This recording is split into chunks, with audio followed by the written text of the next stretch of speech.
Bom dia, amigos da Rádio Magnificat. Bom dia, Guilherme Gomes e Fernando Couvre.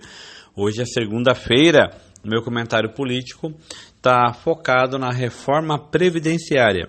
Depois que o governo do Michel Temer conseguiu aprovar a reforma do ensino médio, a reforma trabalhista, que inclui a questão da terceirização, agora vamos discutir a reforma previdenciária.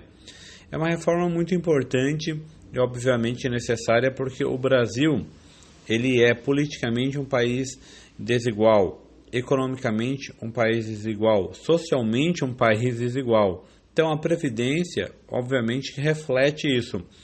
Poucos no Brasil recebem o teto, não porque merece, mas porque é um privilégio. Podemos colocar aí políticos, militares. Então há uma certa regalia para um grupo político e social do país, enquanto a maioria recebe muito pouco.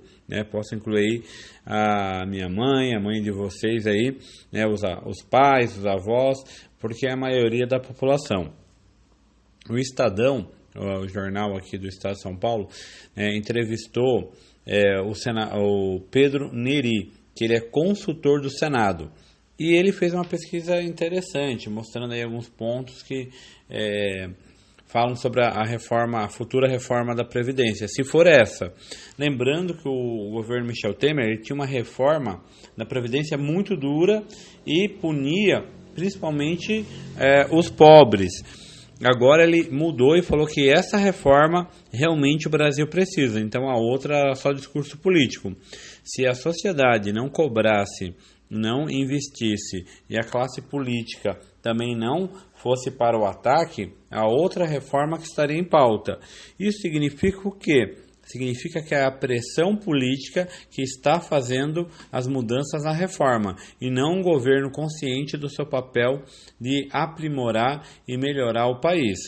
Então, essa reforma política, essa reforma previdenciária, da Previdência que eu estou falando hoje, ela vai afetar, segundo o consultor do Senado, Pedro Neri, 35% dos trabalhadores, ou seja, 65% dos aposentados, se fosse hoje, começar a se iniciar hoje, a proposta da reforma previdenciária, então, segundo aí o Estadão, só 35%.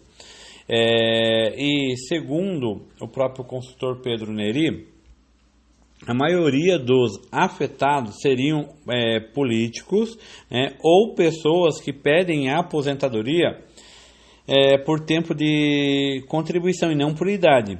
Então, segundo ele, 15,8% dos atuais beneficiários se aposentaram por tempo de contribuição antes dos 53 anos para mulheres e 55 anos para homens. Tá? Essas serão as idades mínimas iniciais de transição, caso a reforma seja aprovada, meu querido ouvinte, o que impedirá novos pedidos de aposentadoria de pessoas mais novas. Então, isso aqui vai de 53 para mulher e 55 para homem e vai subindo aí ao longo dos 20 anos a questão da aposentadoria. Então, provavelmente nós, que temos aí em torno de 25 a 40 anos, vamos pegar essa reforma aí. E quem tiver 25 anos, vai pegar a reforma daqui, vai se aposentar, ou se aposentadoria, depois de uns 25 anos, já vai mudar, já vai ter que ter mais 35, vai ganhar 10 anos aí de trabalhos a mais, aí, ou na questão da idade. Então é uma reforma que está muito articulada para pegar principalmente esse grupo jovem, entre 25 e 30. Nós aí que já passamos um pouquinho, ainda a gente consegue talvez, tem que ver como que isso vai ser aprovado na Câmara, se aposentar, ainda usando as regras atuais, porque eu acredito que vai ter mais reformas previdenciárias, mas principalmente você, meu ouvinte novo, que está começando a trabalhar agora, fique atento que essa reforma vai mexer direto com o teu direito previdenciário. O total de atingidos pode diminuir, segundo o estudo, porque os estados e municípios terão prazos de até 6 meses para propor regras diferentes aos seus servidores. se desejarem, óbvio, né? As alterações terão de ser aprovadas pelo poder local, pelos poderes legislativos, e até lá fica estabelecida a questão federal. Então, aqui em Limeira, em Artur Nogueira, nos municípios do Brasil, que são mais de 5 mil, e nos estados, poderão fazer uma reforma um pouquinho diferente do que vai ser aprovada, se for aprovada na Câmara e no Senado. Lembrando que a reforma na Câmara vai ser votada agora, provavelmente até dezembro, e aprovando na Câmara vai para o Senado, que deve votar lá para março, no máximo em março, né, para o Michel Temer assinar a reforma no máximo em abril. Então, essa reforma vai alcançar um grupo aí de pessoas que está em torno aí de 25 anos, com certeza, por causa do escalonamento, né?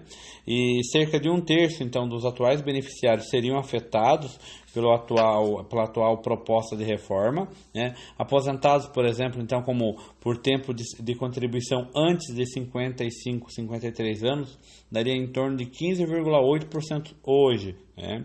E sabendo que ao longo dos anos você vai ter que contribuir cada vez mais e vai demorar, né, com a questão da sua idade, a mais para aposentar. Então, é um jogo complexo, e o que eu quero que fique claro é que nós devemos pressionar os nossos deputados, entre eles os que estão aqui mais próximos de nós, da região aqui metropolitana de Campinas, a região de Piracicaba, Limeira, para que eles deixem claro o seu posicionamento com relação ao voto e qual reforma eles estão discutindo, porque eu tenho acompanhado um pouco, toda hora muda esse discurso, né? E sempre tem um deputado que tem uma reforma na sua cabeça e quer implementar. Então vamos ficar atento aí o que está sendo discutido dentro da Câmara com relação à reforma previdenciária. Um forte abraço e até mais.